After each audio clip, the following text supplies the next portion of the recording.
Every country needs a government to make decisions and get things done. These can be decisions about where to build roads and schools or how to reduce the price of onions when they get too expensive or ways to increase the supply of electricity. The government also takes action on many social issues. For example, it has several programs to help the poor. In this chapter, we will study levels of government. The government works at different levels: at the local level, at the level of the state, and at the national level. The local level means in your village, town, or locality. The state level would mean that which covers an entire state like Haryana or Assam, and the national level relates to the entire country. Laws and the government. The government makes laws and everyone who lives in the country has to follow these. Just like the government has the power to make decisions, similarly it has the power to enforce its decisions.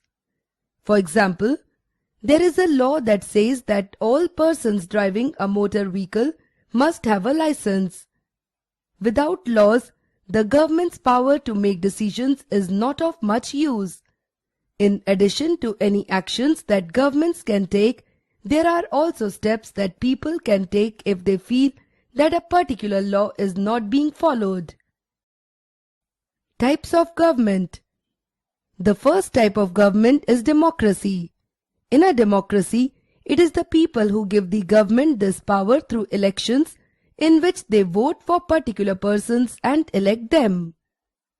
Another form of government is monarchy. The monarch, king or queen, has the power to make decisions and run the government. The monarch may have a small group of people to discuss matters with, but the final decision-making power remains with the monarch.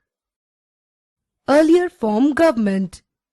In their earliest forms, governments allowed only men who owned property and were educated to vote. This meant that women, the poor, the propertyless, and the uneducated were not allowed to vote.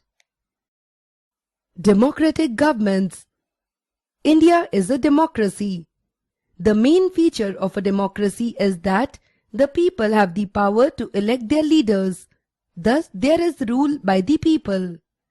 The basic idea is that people rule themselves by participating in the making of these rules. Democratic governments in our times are usually referred to as representative democracies. Under such government, people choose their representatives through an election process. These representatives then meet and make decisions for the entire population. These days, a government cannot call itself democratic unless it allows what is known as universal adult franchise. This means that all adults in the country are allowed to vote.